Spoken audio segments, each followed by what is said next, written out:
मित्रों, आप सभी का हमारे चैनल आनंद कृष्णा पे हार्दिक स्वागत है। यदि आपने हमारे चैनल को सब्सक्राइब नहीं किया है तो अभी सब्सक्राइब कर लें और साथ ही बेल आइकन को दबा लें ताकि हम कोई भी वीडियो बनाएं तो उसका नोटिफिकेशन सर्वप्रथम आपके पास पहुंचे। मित्रों, हमारे किसी मित्र ने एक सवाल किया है कि दीपावली के शुभ अवसर पर हम आपको इसका जवाब देना चाहेंगे। सवाल यह है कि दीपावली के दिन भगवान राम की पूजा होनी चाहिए नियम से, तो फिर श्री गणेश और लक्ष्मी जी की पूजा क्यों की जाती है? और इसके जितने भी उत्तर उपलब्ध हैं वो संतोषजनक नहीं हैं, इसलिए कि उसमें तर्क द्वारा या विज्ञान द्वारा संतुष्टि नहीं दी गई है। अब हम आपको एक बात बताना चाहेंगे कि पहले दीपावली पर्व मनाने का कारण क्या है। ये तो आप सभी जानते होंगे कि जब भगवान राम लंका से रावण पर विजय प्राप्त करके, यानी अधर्म पर विजय प्राप्त करके वापस अयोध्या लौटे थे, तो अयोध्या में कई सैकड़ों की संख्या में, हजारों की संख्या में या लाखों की संख्या में दिए जला करके उनका स्वागत किया गया। इसी को दीपावली नाम से कहा गया।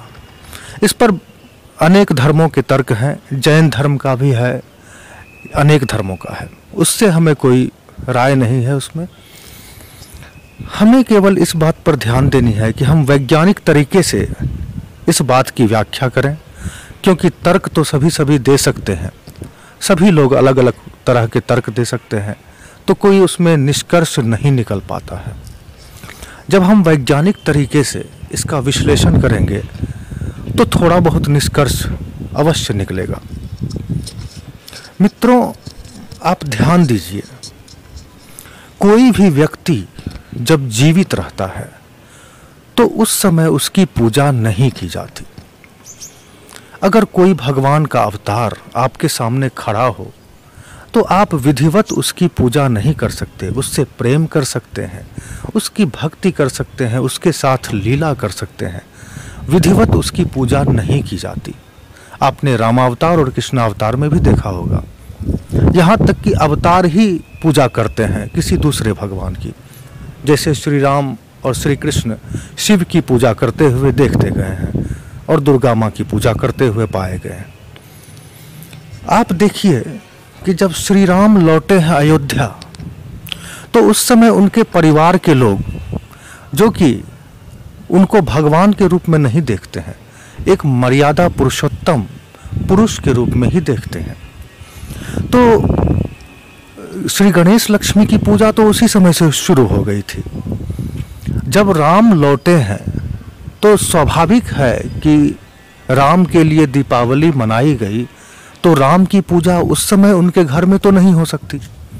पूजा तो देवताओं की ही होगी जो वहाँ पर मौजूद नहीं है, और श्री गणेश भगवान प्रथम पूज्य होने के कारण भी वहाँ पूजे गए होंगे।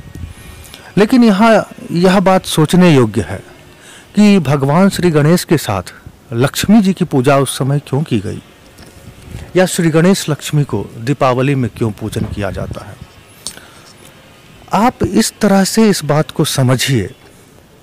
आप वैज्ञानिक तरीके से देखेंगे तो श्री गणेश जी विद्या और बुद्धि के प्रतीक हैं, और माँ लक्ष्मी जी धन की प्रतीक हैं, धन की देवी कहा गया है उनको। और भगवान श्री राम मर्यादा और करुणा के प्रतीक हैं, भगवान श्री राम करुणा के प्रतीक हैं।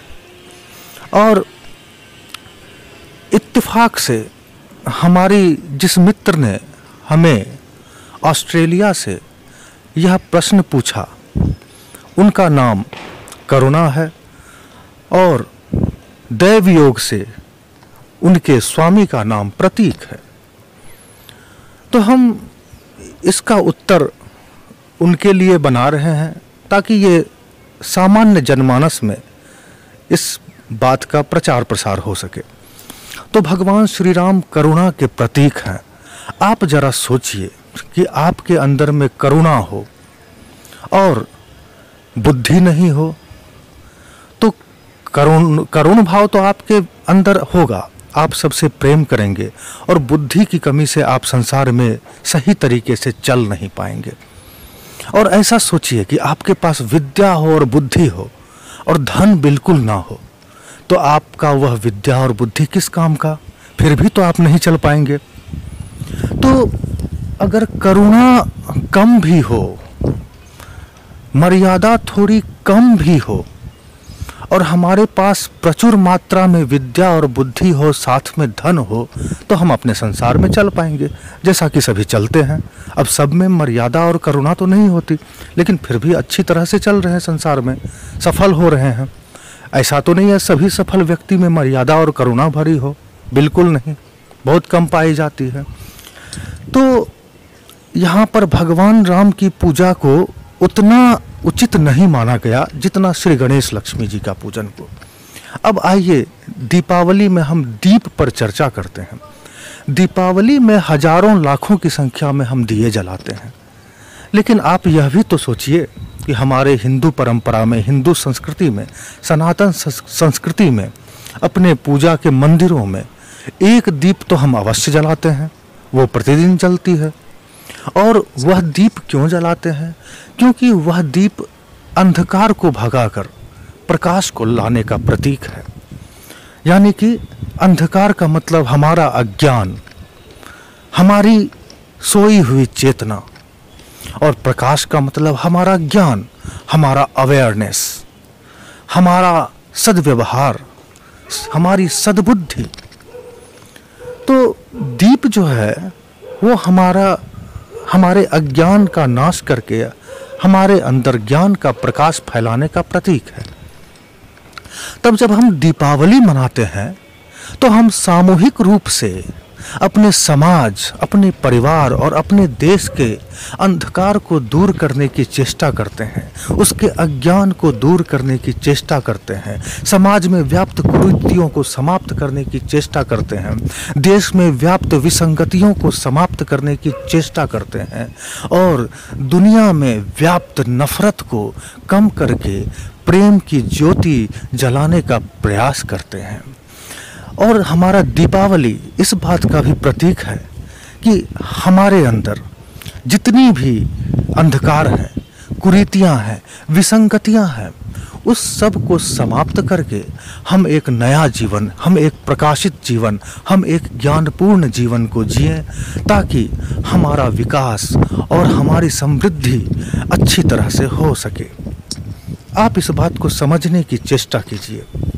अब हम आपको श्री गणेश और लक्ष्मी के पूजन के विषय में बताते हैं।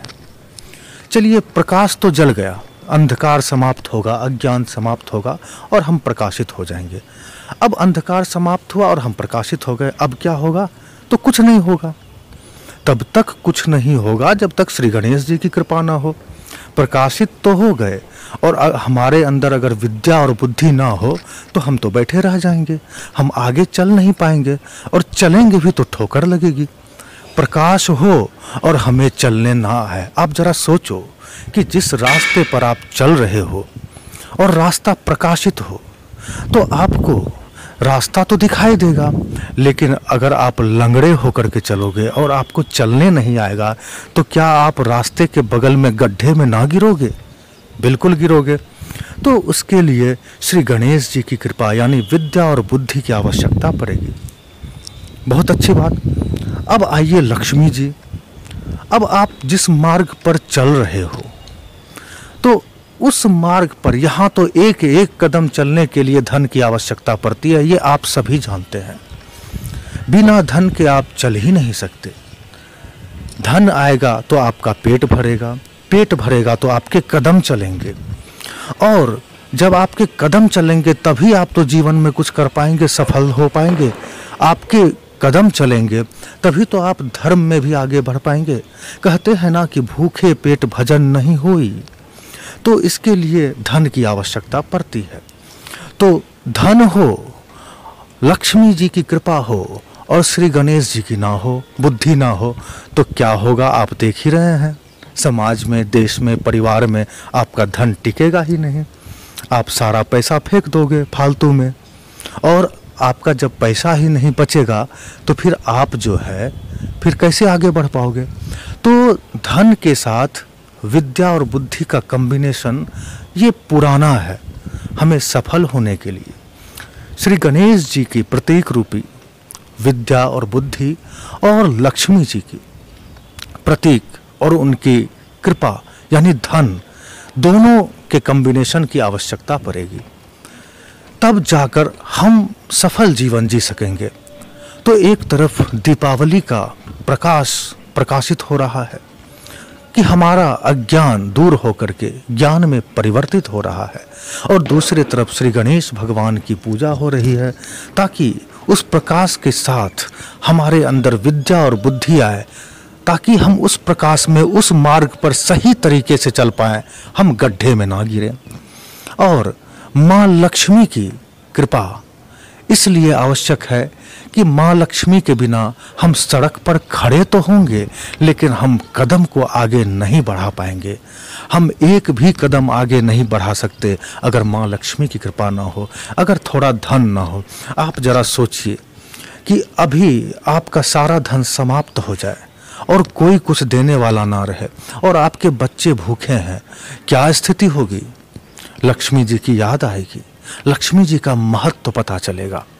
और जरा सोचिए कि आपके घर में आपके पास काफ़ी धन है, धन दौलत से परिपूर्ण है आप, जैसा कि आजकल हो रहा है, और आपके पास बुद्धि नहीं है, विद्या नहीं है, तो धन तो है लेकिन आपके सारे संबंध भी टूट जाएंगे, आपका धन बर्बाद हो जाएगा। आप कोई शराब में बर्बाद करेंगे, कोई किसी को फालतू दान में बर्बाद करेंगे, कोई धन का दुरुपयोग कर देंगे। तो वैज्ञानिक तरीके से आप अंत में यही समझिए कि दीपावली में हजारों दीपक का प्रकाश जलता है। जब एक दीपक का प्रकाश हम अपने घर में जलाते हैं तो उसका प्रतीक है कि हम अपने अंदर के, अपने भीतर के, अपने अंतरात्मा के अज्ञान को दूर कर ज्ञान को लाने का प्रयास करते हैं। और जब हम हजारों की संख्या में समाज में, देश में, दुनिया में जब दीपक जलाते हैं तो क्या संदेश देते हैं कि जितने भी हमारे भाई बंधु हैं, जितने भी लोग हैं, जितना भी अज्ञान समाज और देश दुनिया में फैला हुआ है, सभी प्रकाशित हों, सभी प्रकाशित हों। और गणेश जी की पूजा करके सब में बुद्धि का प्रकाश फैले, सब में विद्या का प्रकाश फैले, और लक्ष्मी जी का पूजन कर सबको धन की प्राप्ति हो, सबको साधन की प्राप्ति हो, ताकि प्रकाश, विद्या, बुद्धि और धन का कॉम्बिनेशन अच्छी तरह बने, ताकि हम संतुलित जीवन जी सकें और संतुलित रूप से आगे बढ़ सकें और संतुलित रूप से सफल हो सकें। तो इसकी व्याख्या तो और की जा सकती है, लेकिन हमें मोटा मोटी साधारण तरीके से इतना ही समझना है कि ज्ञान का प्रकाश, साथ में विद्या और बुद्धि का प्रकाश, और उसके साथ धन की उपलब्धि, इस तीनों के कॉम्बिनेशन के बिना एक भी कदम चलना मुश्किल है संसार में। अगर हम चलते भी हैं तो हमें सफलता उस तरीके से हाथ नहीं लगती जैसे लगनी चाहिए। तो अंत में यही कहना चाहूँगा, अच्छा, और भगवान राम की पूजा क्यों नहीं होती? तो सबसे पहले आप यही समझ लें, यह पूजा अयोध्या से शुरू हुई है और उस समय भगवान राम मनुष्य के रूप में अवतरित थे, और जहाँ भगवान राम स्वयं मौजूद है तो उनकी पूजा कैसे की जा सकती है। इसलिए यहाँ पर श्री गणेश लक्ष्मी की पूजा की गई, जिसे मैंने आपको समझा दिया। इस पर काफ़ी लोग काफ़ी तर्क कर सकते हैं, लेकिन सामान्य तौर पर बात इतनी सी ही है, बात कोई बड़ी नहीं है। आप जब साधारण रूप में बात को लेंगे तब आप सही में सत्य की ओर अग्रसर होंगे। क्या आपको संत कबीर के विषय में पता नहीं है? कबीर साहब ने क्या कहा था? उन्होंने कहा, अटपट को झटपट बुझे तब खटपट ना होई। मतलब ज्ञान की रस्सी में गांठ मत डालिए, उस गांठ को बड़े प्रेम से धीरे धीरे खोलिए, तब तो ज्ञान का पता चलेगा। नहीं तो सोशल मीडिया और इंटरनेट पर बहुत सारी जानकारियां भरी हैं, लेकिन किसी काम की नहीं।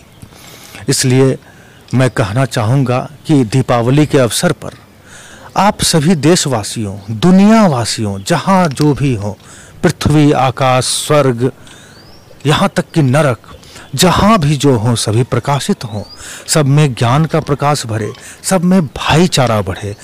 यही मैं दीपावली की शुभकामनाएं आप सबको प्रदान करता हूँ और अंत में कहता हूँ कि भगवान राम हमारी करुणा के प्रतीक हैं, मर्यादा के प्रतीक हैं, और श्री गणेश जी विद्या और बुद्धि के प्रतीक हैं, और माँ लक्ष्मी जी धन की प्रतीक है। और तीनों को मिक्स कर दिया जाए तो ये सभी शाश्वत सफलता और सत्य के प्रतीक हो जाते हैं। इसके साथ ही मैं अपने इस वीडियो को विराम देता हूँ। फिर आप सबसे मिलेंगे और इसी वीडियो में अगली कड़ी में मैं दूसरे विषय पर आप सबको वीडियो बनाने वाला हूँ आप सबके लिए। तो आप इंतज़ार करें और अपने समयानुसार वह तथ्य भी आप सुन सकें। तो तब तक के लिए दीपावली की शुभकामना के साथ मुझे आदेश दीजिए। आप सबको बार बार नमस्कार। जय श्री गणेश, जय माँ लक्ष्मी, जय श्री राम।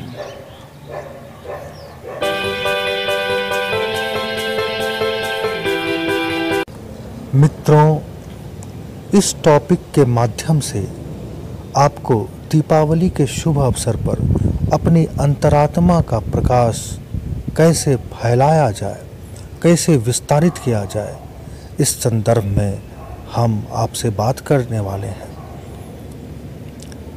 आत्मा के प्रकाश को विस्तार देने में सहायक है हमारे सद्गुरुदेव। सद्गुरु का शास्त्रों ने भी बहुत महत्व गाया है। जिस सद्गुरु का महात्म्य वर्णन शास्त्रकारों ने किया है वह वस्तुतः मानवीय अंतःकरण ही है। बाहर के गुरु शिष्य की वास्तविक मन स्थिति का बहुत ही थोड़ा परिचय प्राप्त कर सकते हैं। फिर कोई बाहरी गुरु हर समय शिष्य के साथ तो नहीं रह सकता, जबकि उसके सामने निराकरण के लिए अनेक समस्याएं क्षण क्षण में प्रस्तुत होती रहती हैं। इनमें से किसका किस प्रकार समाधान किया जाए, इसका मार्गदर्शन करने के लिए किसी व्यक्ति विशेष पर निर्भर नहीं रहा जा सकता, भले ही वह कितना ही सुयोग्य क्यों ना हो। सुयोग्य व्यक्ति अपने आप से सबको नाप सकते हैं और ऐसी सलाह दे सकते हैं जो उनके लिए सही हो। अपने अंतःकरण को निरंतर कुचलते रहने, उसकी पुकार को अनसुनी करते रहने से आत्मा की आवाज़ धीमी पड़ जाती है। पग पग पर अत्यंत आवश्यक और अत्यंत महत्वपूर्ण प्रकाश देते रहने वालों को ही दुर्बुद्धिग्रस्त और दुष्कर्म लिप्त पाया जाता है, जैसा कि आप सब देखते भी हैं। नहीं तो सजीव आत्मा की प्रेरणा सामान्य स्थिति में इतनी प्रखर होती है कि कुमार्ग का अनुसरण कर सकना मनुष्य के लिए संभव ही नहीं होता। यह आत्मिक प्रखरता ही वस्तुतः सद्गुरु है। इसी का नमन पूजन करना गुरु भक्ति का यथार्थ स्वरूप है। गुरु दीक्षा इस व्रत धारण का नाम है कि हम अंतरात्मा का अनुसरण करेंगे। शास्त्रकारों ने सद्गुरु का वंदन करते हुए उसे ब्रह्मा, विष्णु और महेश की उपमा दी है। ऐसा मैंने आपको पहले की वीडियो में भी बताया है। यह उपमा किसी व्यक्ति विशेष के लिए प्रयुक्त नहीं हो सकती, भले ही वह कितना ही सुयोग्य क्यों ना हो। गुरु तो एक तत्व को ही कहा जाता है। यह वर्णन विशुद्ध रूप से परिष्कृत अंतःकरण के लिए ही किया गया है और गुरु को भगवान से बढ़कर मानने के लिए ही प्रतिष्ठापित की गई है। निरंतर सही परामर्श देने के लिए ही अहर्निश साथ रहना उसी के लिए संभव है। इसलिए सद्गुरु की उपमा ऐसी प्रखर अंतरात्मा को ही दी गई है जो अवांछनीयता का डटकर विरोध खड़ा कर सके और अकर्म में उद्यत उन्मुक्त हाथी जैसे दुस्साहस को जंजीरों में जकड़ कर उल्टा टांग सके। किसी व्यक्ति को गुरु मानने की भी आवश्यकता पड़ती है, पर उसका कार्य सद्गुरु की पहचान करा देना, उसका भक्त उपासक बना देना भर है। इतने भर से उसकी आवश्यकता पूरी हो जाती है। सद्गुरु हमें पार उतारते हैं। उन्हें प्राप्त करने के लिए शरीरधारी गुरु भी अपने ढंग की आरंभिक किंतु महत्वपूर्ण भूमिका संपन्न करते हैं। सतगुरु हमारे आत्मा के क्षेत्र में दीपावली मनाते हैं, ज्ञान के प्रकाश का दिया जलाते हैं, इसलिए तो उनका पूजन वंदन भी भरपूर किया जाता है। हमारे भारतीय संस्कृति में अध्यात्म साधना के क्षेत्र में प्रगति करने के लिए प्रत्यक्ष गुरु का सहयोग बहुत आवश्यक है। भगवान राम और लक्ष्मण का युग्म ही लंका विजय में समर्थ हुआ था। महाभारत की सफलता श्री कृष्ण और अर्जुन के मिलन ने ही संभव की थी। कोई भी छात्र कितना ही श्रम क्यों न करे, बिना शिक्षक के मौखिक या लिखित ज्ञान दान के बिना उच्च शिक्षा प्राप्त करने में समर्थ नहीं होता। गुरु और शिष्य मिलकर यही प्रयोजन करते हैं। केवल कान में मंत्र फूंक देना या कर्मकांड विधि विधान पूजा पाठ बता देने से काम नहीं चल सकता। उन्हें अपनी शक्ति का एक अंश भी देना पड़ता है। इस अनुदान के बिना आत्मिक प्रगति के पथ पर बहुत दूर तक नहीं चला जा सकता। पहाड़ों की ऊंची चढ़ाई चढ़ने के लिए लाठी का सहारा लेना पड़ता है। छत पर चढ़ने के लिए सीढ़ियों का सहारा लेना पड़ता है। माता के पेट में रखे बिना, अपना रक्त मांस दिए बिना, दूध पिलाए बिना भ्रूण की जीवन प्रक्रिया गतिशील नहीं हो सकती। बालक भोजन, वस्त्र आदि की सुविधाएं स्वयं उपार्जित नहीं कर सकता। उसे इसके लिए अभिभावकों की सहायता अभिष्ट होती है। छात्र अपने आप पढ़ तो सकता है, पर उसे पुस्तक, फीस आदि का खर्च पिता से और शिक्षण सहयोग अध्यापक से ही प्राप्त करना पड़ता है। इसके बिना उसका शिक्षा क्रम मात्र एकाकी पुरुषार्थ से नहीं चल सकता। माता पिता अपनी संतान का पालन पोषण करते हैं। वे बच्चे बड़े हो जाने पर अपने बच्चों के लालन पालन की जिम्मेदारी उठाते हैं। यही क्रमानुगत परंपरा चलती रहती है। आप यह देखते भी होंगे। अध्यात्म मार्ग की प्रगति प्रक्रिया भी इसी प्रकार चलती है। गुरु अपने शिष्य को अपनी तप पूंजी प्रदान करता है। उसके बाद शिष्य भी उसे अपने लिए दाव कर नहीं बैठ जाता, वरन उस परंपरा को अग्रगामी रखते हुए अपने छात्रों की सहायता करता है। यूँ तो धर्म के 10 लक्षणों और यम नियमों के 10 योग आधारों का पालन करते हुए कोई भी व्यक्ति सहज सरल रीति नीति से जीवन लक्ष्य प्राप्त कर सकता है। न इसमें किसी गुरु की आवश्यकता है, न शिष्य की। राजमार्ग पर सही पैरों पर चल सकने वाला व्यक्ति मील के पत्थरों को देखते गिरते यथास्थान पहुंच सकता है, पर जिसे उस यात्रा के समीपवर्ती अद्भुत स्थलों को देखना, जानना और वहां मिलने वाली उपलब्धियों से लाभान्वित होना हो, उसे उस क्षेत्र से परिचित और उपलब्ध हो सकने वाली वस्तुओं को देने दिलाने में कुशल किसी अनुभवी सहयोगी की आवश्यकता पड़ती है। यदि यह सहयोग न मिल सके तो फिर यात्रा चलती रहती है, पर वह नीरस अतिरिक्त उपलब्धियों से रहित एक गतिशीलता मात्र रह जाती है। अध्यात्म पथ में प्रगति करते हुए हर्ष और उल्लास का आनंद लेते चलना हो तो फिर कुशल सहयोगी की सहायता अनिवार्य हो जाती है। गुरु शिष्य का सम्मिलन, सम्मिश्रण उसकी आवश्यकता की पूर्ति करता है। आप जानते ही होंगे, मेडिकल कॉलेज में पढ़ाई जाने वाली पुस्तकों में वह सब कुछ लिखा है जो वहाँ पढ़ाया जाता है, अथवा डॉक्टर बनने के लिए जो जानना चाहिए, किंतु सर्जरी में कोई छात्र तब तक निष्णात नहीं हो सकता जब तक कि उसे उस तरह की व्यावहारिक शिक्षा कुशल सर्जन के तत्वावधान में ना मिले। यूँ तो ऑपरेशन की सारी पद्धति चित्रों सहित पुस्तकों में लिखी रहती है, फिर भी प्रत्यक्ष पथ प्रदर्शन की आवश्यकता बनी ही रहती है। इंजीनियरिंग, कला, संगीत, युद्ध विद्या इत्यादि के बारे में भी यही बात है। ऊंची कक्षाओं की बात तो छोड़ दीजिए, छोटी छोटी कक्षा के बालकों के हाथ सचित्र बाल पोथी थमा देने पर भी वे अक्षर और अंक तब तक नहीं याद कर पाते, ABCD तब तक नहीं कर पाते जब तक कि किसी टीचर का प्रत्यक्ष सहयोग उन्हें प्राप्त ना हो। फिर आत्मिक प्रगति, अंतरात्मा की प्रगति और ज्ञान का प्रकाश जैसे प्रत्यक्ष, अप्रचलित और दुरूह विषय का प्रशिक्षण तो एकाकी बन कैसे पढ़ सकता है। कोई रामकृष्ण परमहंस बनने के लिए जन्म जन्मांतरों की कठोर साधना करनी पड़ती है, पर विवेकानंद बनना आसान है। समुद्र बनना कठिन है, पर उसका पानी लेकर आकाश में बादल की तरह उड़ने लगना सरल है।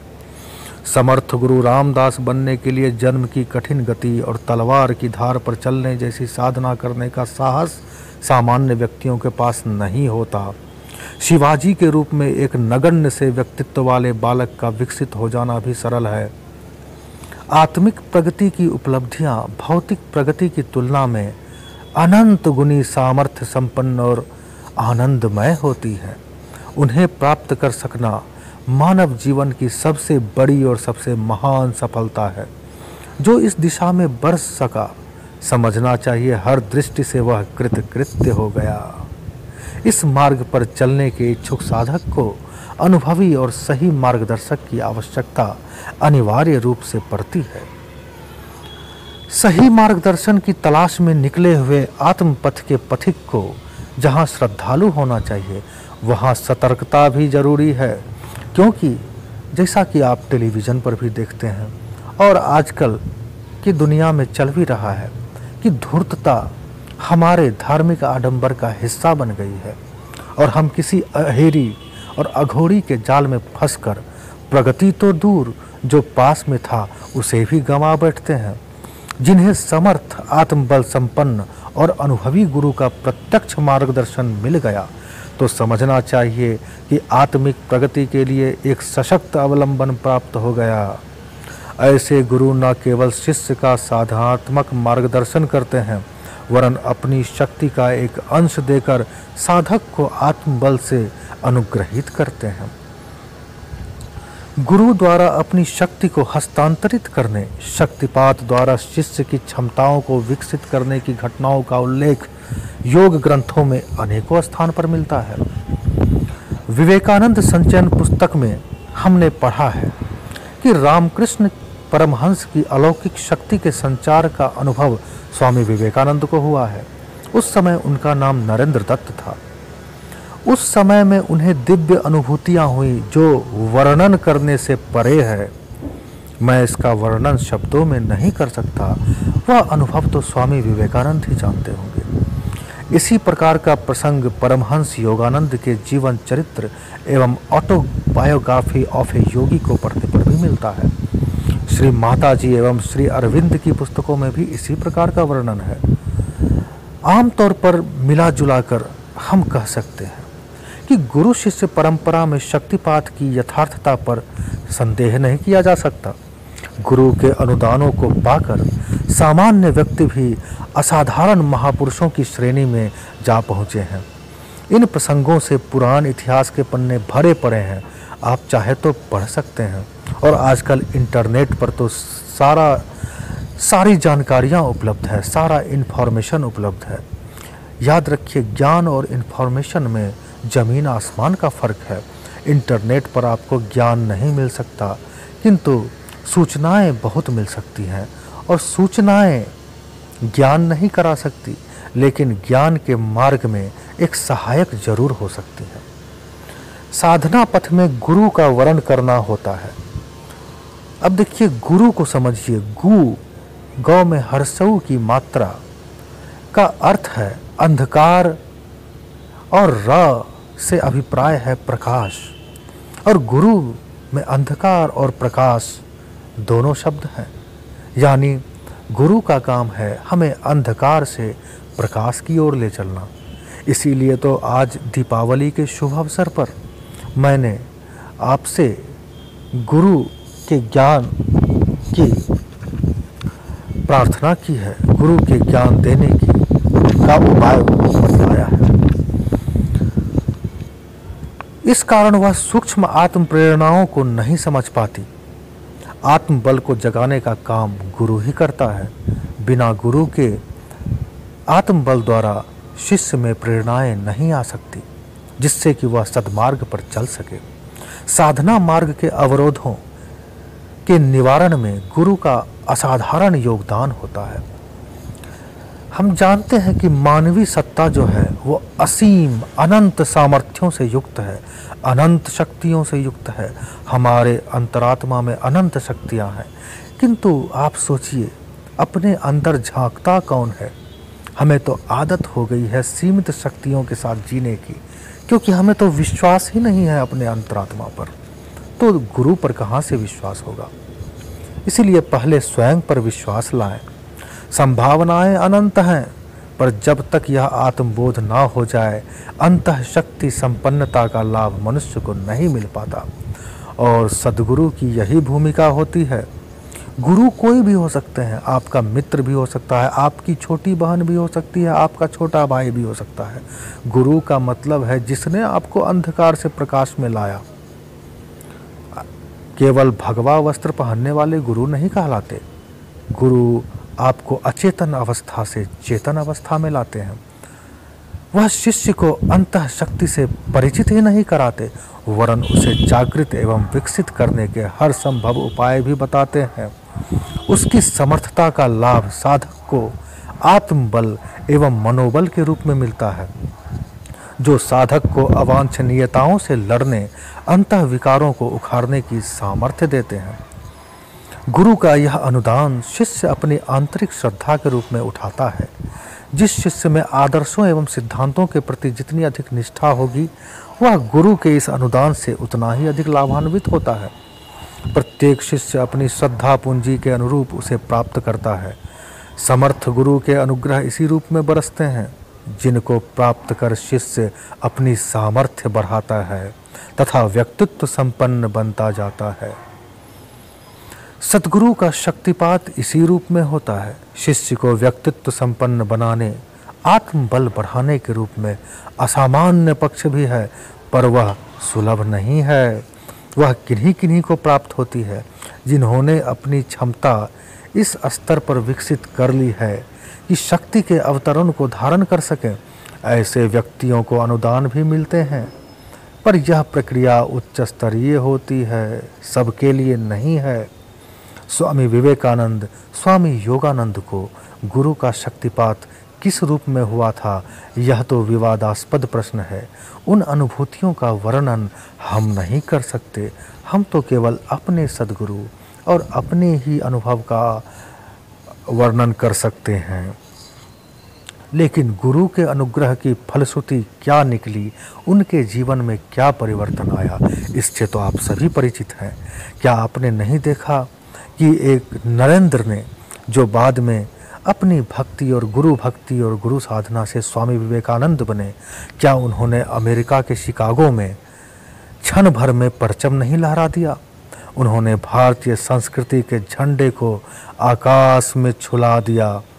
लोहा जिस प्रकार पारस के संपर्क में आकर सोना बन जाता है, उसी प्रकार उनके जीवन में आमूल चूल परिवर्तन आया और रामकृष्ण मिशन के द्वारा स्वामी विवेकानंद ने हमारी भारतीय संस्कृति और उनके परंपरा को अक्षुण्ण रखने का कार्य किया। भले ही बाद में कुछ विसंगतियां उसमें आ गई, जो कि बाद के उनके शिष्यों के कर्मों की कमी से हुआ। जन प्रवाह में बहते हुए ढर्रे के जीवन से मुख मोड़कर वह मार्ग अपनाया जो कठिनाइयों से भरा था।